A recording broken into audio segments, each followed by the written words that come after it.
To prvo predavanje je v bistvu bolj splošno predavanje, tačno bolj učeniško oziroma za učenje. Namreč gre za predstavitev, kako vse skupaj deluje in da vidimo, kakšna je sploh prebava, presnova tako beljakovin kot ogljikovih hidratov. Ogljikovih hidrati vemo, da so glavni vir energije in da zaradi tega nekako, kadar govorimo o energiji, govorimo v bistvu o prebavi, presnovi ogljikovih hidratov. Torej, na začetku predvsem o prebavi in presnovi surovih beljakovin oziroma beljakovin. Zadeva je razdeljena na 4 poglavja, torej gre za prebavo v vampu, prebavo v sirišniku, dvanajstniku in tankem črevesu, prebavo sintezo v slepem in debelem črevesu in na koncu tudi, mislim, da kakšna prosojnica o presnovi beljakovin. Stari sistemi, mogoče nekateri od nas, ko smo že malo bolj sivi, smo še živeli v sistemu prebavljivih surovih beljakovin. Tako so nas učili takrat. Še pred tem pa je bil sistem zgolj surovih beljakovin. In na osnovi tega so potem določali, kakšne so potrebe. Zadeve so se spreminjale in kadarkoli govorimo o prebavljivih surovih beljakovinah, vemo samo, kaj smo živalim dali in kaj smo živali ven dobili v obliki blata. Kje in kaj se je dogajalo vmes, pa nobeden ni vedel oziroma so že vedeli, kar se vidi na tej prosojnici, da je center prebave nekako vamp, da se v vampu dušikovih spojin prebavi oziroma mikrobno prebavi približno do 80%, da je prebava maščob relativno omejena, da je škrob dobro prebavljiv, ampak prebava škroba zelo odvisna od tega, koliko škroba je sploh v samem obroku in več, ko je škroba, slabša je prebava, to tudi vemo zaradi hitrejšega iztoka iz vampa. Torej, mesta prebave, vemo, da potem je zelo podobno kot pri neprežukovalcih, skratka gre za tanko črevo, delno slepo črevo in nekaj prebave, ki jo pogosto zanemarjamo, je tudi v debelem črevesu. Zadnja leta vedno več pozornosti posvečajo tudi zdravju slepega črevesa, namreč dosti je tako imenovanih acidoz debelega črevesa, ki se pri obrokih, ki so bogati, predvsem bogati z škrobom, zelo pogosto pojavljajo, pa enostavno posledice so pa enake. V zadnjih letih seveda so se sistemi spreminjali in imamo vsaj v Evropi vsaj enih 5 sistemov, ki delujejo na osnovi presnovljivih beljakovin, torej da vemo, kaj se je razgradilo v samem vampu in koliko zadev se je potem tudi prebavilo v tankem črevesju oziroma v sirišniku in tankem črevesju. In to so vsi ti sistemi temeljijo na istih principih, kot je mikrobna prebava beljakovin v samem vampu in pa potem prebava v sirišniku. Definicija, ki sem jo vzel od Verbiča in Babnika, je, da so presnovljive beljakovine sicer prave beljakovine, ki jih žival prebavi v črevesju, sestavine, torej aminokisline, pa se absorbirajo iz črevesja. Kadarkoli govorimo o ciljih prehrane prežukovalcev z beljakovinami, je to, da zagotovimo ustrezne količine razgradljivih beljakovin za optimalno delovanje mikroorganizmov in zaželjeno prirejo. Skratka, gre za princip, da ne pretiravamo z nerazgradljivimi beljakovinami, da tudi mikroorganizmi nekaj od tega potegnejo. Na živali zaužijejo surove beljakovine, zaužijejo dušik in te beljakovine se potem v vampu razgradijo v amonijak, peptide, ki jih lahko potem mikroorganizmi porabijo in iz tega gradijo svoje mikrobne beljakovine. Pri tem je seveda zelo odvisno, koliko mikrobnih beljakovin bo nastalo, je odvisno od tega, koliko energije dobijo, oziroma koliko je na razpolago nekih ogljikovih hidratov, verik ogljikovih hidratov, da lahko to delajo. Zraven so še rodninske snovi, zraven so še vitamini, na te ne smemo pozabiti, ampak to dodajamo potem ponavadi z kakšnim mineralno-vitaminskim dodatkom. V teh majhnih kvadratkih zraven je nova nomenklatura, namreč razgradljive beljakovine ali ruminal degraded protein in pa nerazgradljive beljakovine. Skratka, del beljakovin, ki jih žival zaužije, niso razgrajene na samem vampu, preidejo vamp, grejo direktno v sirišnik in skupaj z mikrobnimi beljakovinami se potem prebavljajo v tankem črevesu. Skratka, potem govorimo na nivoju tankega črevesa prebavljivih beljakovinah, mikrobnega izvora ali pa izvora iz krme. Če ta razgradnja do amonijaka poteka relativno hitro in če ni dovolj energije, potem se ta amonijak ne more izkoristiti za sintezo mikrobnih beljakovin, ta amonijak potem prehaja skozi steno vampa v krvni obtok, v jetra, kjer se pretvarja v sečnino. In ta sečnina potem se izloča z sečem, se izloča skozi rodila in se izloča z mlekom in to sečnino potem uporabljamo kot merilo oskrbe živali z beljakovinami, kajti če je sečnine zelo veliko, vemo, da je ali razgradljivih beljakovin preveč ali pa je nekih beljakovin v telesu preveč in se potem na ta način razgradijo. Ta sečnina se tudi vrača potem nazaj v vamp, to imenujemo potem ruminohepatično kroženje in to ruminohepatično kroženje, ki ga bomo še kasneje videli, je pogoj, da lahko prežvekovalci preživijo krajša obdobja pomanjkanja dušika na ta način, da se na ta način oskrbujejo. V nadaljevanju seveda razgradljivost v vampu je odvisna tako od lastnosti krme kot hitrosti iztoka delcev iz vampa, lastnosti krmila rastlinskega izvora se razgrajujejo hitreje, beljakovine pri krmilih rastlinskega izvora se razgrajujejo hitreje kot krmila živalskega izvora. To je verjetno povezano tudi s tem, da so krmila živalskega izvora ponavadi toplotno obdelana in je zaradi tega ta zadeva slabše razgradljiva. Če je krma z intenzivno gnojenega travnika, je razgradljivost beljakovin večja. Vemo, da je v takih primerih tudi več NPN spojin, ki so hitro razgradljive, kot pa krma iz ekstenzivnega travinja. Pri silažah zaradi proteolize je razgradljivost večja, kot pa pri zeleni krmi oziroma mrvi in pa tisto, kar bi se lahko reklo tudi od začetka, torej toplotno neobdelana krma ima večjo razgradljivost kot toplotno obdelana krma, kar lahko vidimo na primeru, ko pečemo jajca in tako tista beljakovine so potem rahlo zakrknjene in enostavno zadeva se počasi razgradi. Hitrost iztoka je odvisna od nivoja krmljenja, skratka, višji ko je nivo krmljenja, hitreje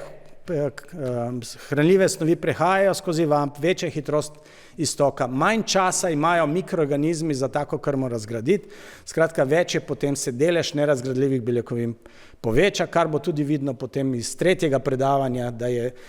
ta nivo krmljenja zelo, zelo pomemben faktor pri določanju oskrbe živali z beljakovinami. Ugotovljeno je tudi, da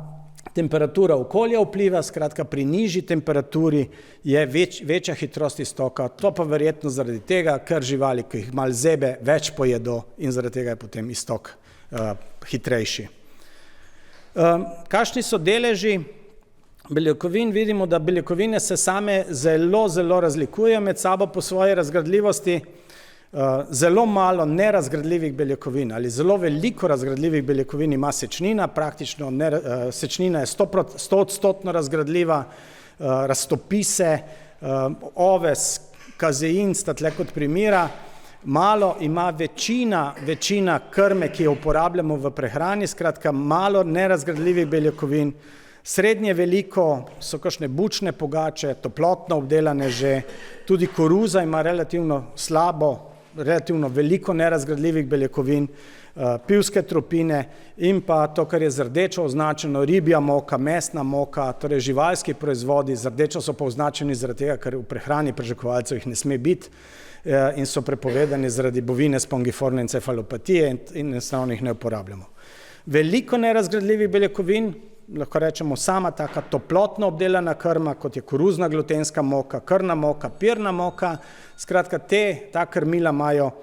majhno razgradljivost in bi bila potencialno dobra, če bi jih lahko uporabljali za prehrano prežvekovalca, ampak kot rečeno, živalska krmila živalskega izvora niso dovoljena. Zaradi tega, ker je razgradljivost beljakovin relativno velika pri običajni krmi, ki jo polagamo živalim, so razvite različne metode, s katerimi bi zmanjšali razgradljivost beljakovin. Ne gre, da bi zmanjševali na splošno razgradljivost beljakovin, ampak samo tiste beljakovine, ki imajo zelo veliko, dajmo to imenovati biološko vrednost, take, ki imajo dobro sestavo aminokislin, take bi se splačalo ohraniti, da jih v vampu ne razgradimo do konca in da pridejo take v tanko črevo in se tam potem prebavijo in je potem oskrba z aminokislinami živali veliko boljša. Lahko delamo s toploto, lahko delamo z kemijskimi metodami, formaldehid je ena od takih metod, vendar pri formaldehidu velja, da je kancerogen in enostavno ga ne uporabljamo. Veliko je pa tudi tako imenovanih rastlinskih produktov, pri nas, saj v hiši, se precej ukvarjamo tudi s tanini, načini obdelave, lahko so pa tle tudi druge snovi, kot so recimo saponini, pa tudi etanol bi lahko bil tak, ki bi spremenil razgradljivost beljakovin. Ko te beljakovine mikrobnega ali rastlinskega izvora pridejo v tanko črevo, se začnejo prebavljati, govorimo potem o prebavljivih, nerazgradljivih beljakovinah krme, gre za aminokisline in te aminokisline potem enostavno vstopajo v presnovo aminokislin. Nekaj teh mikrobnih in nerazgradljivih beljakovin je nerazgradljivih, skratka neprebavljivih, nerazgradljivih, se zaradi predhodne obdelave, v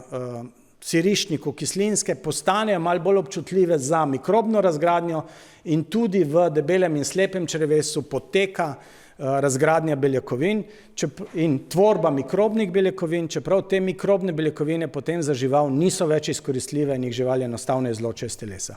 Je pa zanimivo, da tudi tle nastane amonijak, vstopa potem tako kot prej v jetra in to je potem tako imenovano enterohepatično kroženje, kjer ta dušik enostavno cirkulira, kar bomo videli kasneje. Skratka, v blatu najdete potem še vedno nekaj beljakovin, ki so pa na ta način vemo, kakšne so bile dogajanja potem v samem vampu. V presnovi beljakovin vemo, da se aminokisline absorbirajo, da gre za tako imenovani anabolizem, da se spremenijo, nastajajo iz teh esencialnih aminokislin neesencialne, imamo nek bazen, labilni pul, bi lahko rekli, teh aminokislin, ki pa je zelo omejen, namreč tudi po telitvi, po porodu je količina beljakovin, ki jih živali lahko izkoristijo, veliko manjša za tisti začetni sintezo mleka, kot pa je količina energije, ki jo imamo recimo iz maščobnega tkiva, iz telesnih rezerv. Lahko prihaja tudi do katabolizma, torej do razgradnje aminokislin, gre za odcepitev aminokisline in imamo potem dušik v seču, torej gre za sečnino, ki potem začne krožiti in kot bomo videli kasneje, se del te sečnine tudi vrača. Lahko se pa te beljakovine oziroma aminokisline uporabljajo ne samo za sintezo produktov, ampak se uporabljajo tudi za sintezo energije in pokrivanje energijskih potreb. Kot že rečeno, to je sekundarni vir, primarni vir energije so vsekakor ogljikovi hidrati in kadarkoli pride do uporabe aminokislin za procese glukoneogeneze, recimo, je to že zguba za žival in da bi morali to na nek način pokriti. Sečnina je eden od tistih elementov, tistih spojin, o kateri veliko govorimo. Rekel sem prej, da je sečnina namenjena kot indikator, kaj se dogaja v sami živali, ali je oskrbljena z aminokislinami dobro ali ne. Sečnina je nek presnovni produkt amonijaka. Za amonijak vemo, da je strupen, da je živčni strup, živčni sistem propade, možgani propadajo. Skratka, presežki amonijaka v telesu zaradi neaktivnega ali slabo aktivnega encima, ki pretvarja amonijak v sečnino, se kažejo kot lahko rečemo tudi kot znaki bolezni norih krav, skratka bovine spongiformne encefalopatije, gre za razpad možganov in včasih, vsaj v nekaterih virih, ne omenjajo več prionov, ampak rečejo, gre za vse druge zadeve, od gnojenja do vsega ostalega, ki vpliva na bovino spongiformno encefalopatijo. Žal je tisti Prusiner, ki je dobil Nobelovo nagrado za odkritje prionov, se vemo, Nobelovim nagrajencem se ne oporeka in zaradi tega ostaja teorija prionov, glavna teorija prionov, kot za bolezen norih krav. Dušik oziroma amonijak in sečnina oziroma krožita s krvjo in jo najdete potem v vseh tekočinah v enakih koncentracijah, torej v slini, v plazmi, v mleku in je zaradi koncentracije v seču ta zadeva večja in vidimo, da je tudi 50 do 80% vsega dušika v slini je sečnina. Ruminohepatično kroženje, skratka včasih vidite, da je sinteza, prebava dušika slabša, kot pa je sinteza, skratka to je tisto pokrivanje potreb po beljakovinah. In če pogledamo še naprej, recimo če 100% sečnine, ki jo imamo v jetrih, ugotovimo, da je nekako 33% živali izločijo s sečem, 67% se vrača preko rumino oziroma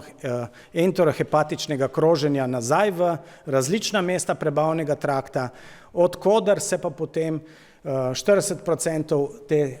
amonijaka vrača v jetra v tvorbo sečnino, 50% oblike aminokislin, ki so potem deaminirane lahko, 10% takega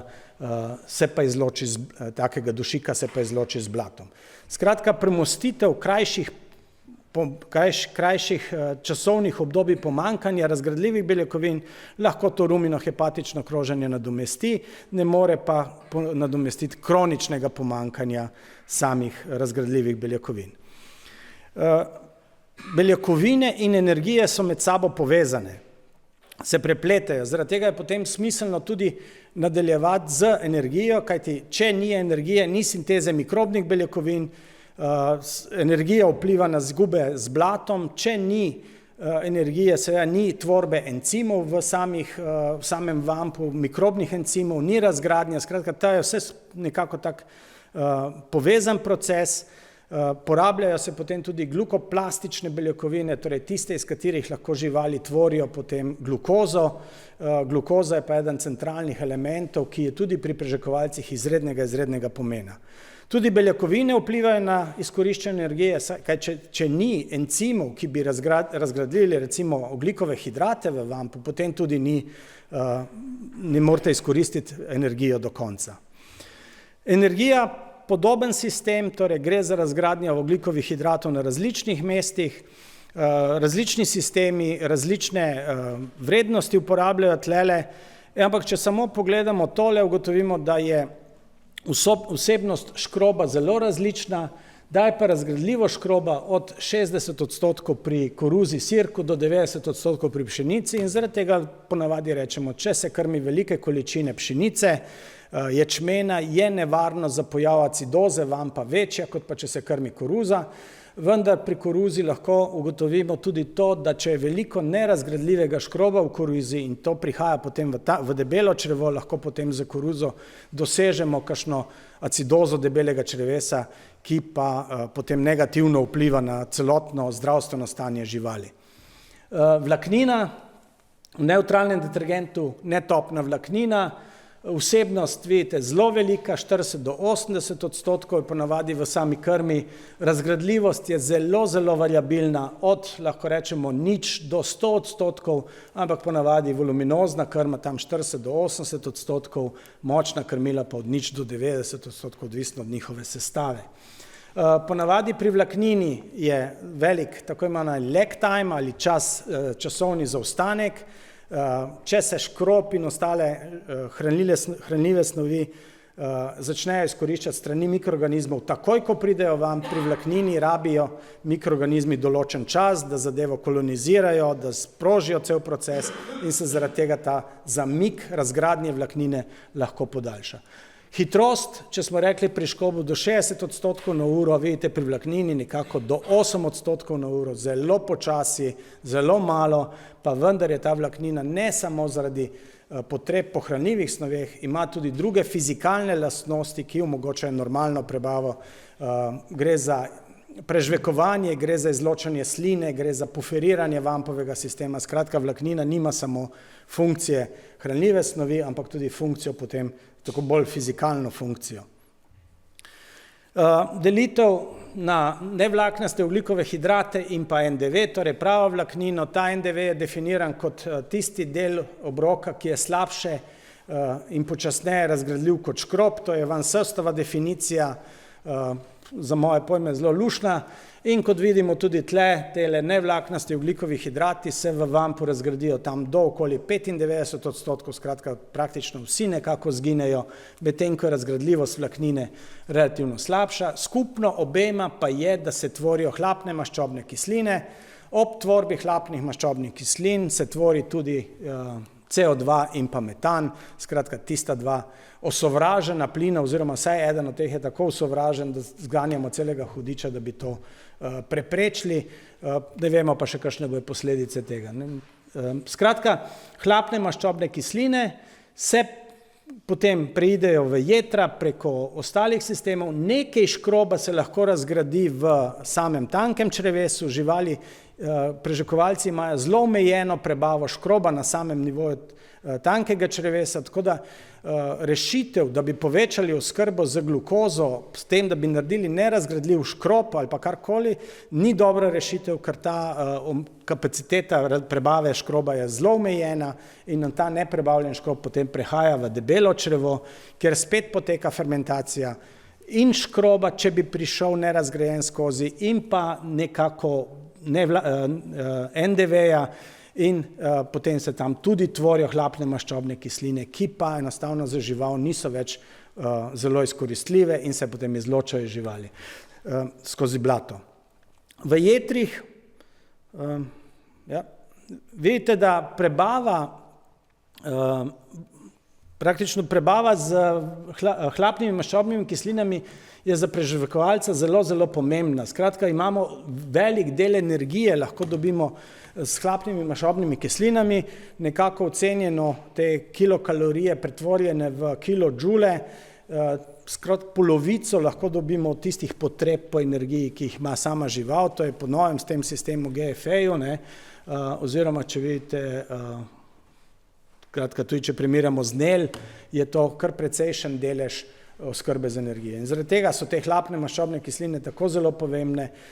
je pa res, da večinoma ta del tankega, debelega črevesa ponavadi kar zanemarjamo.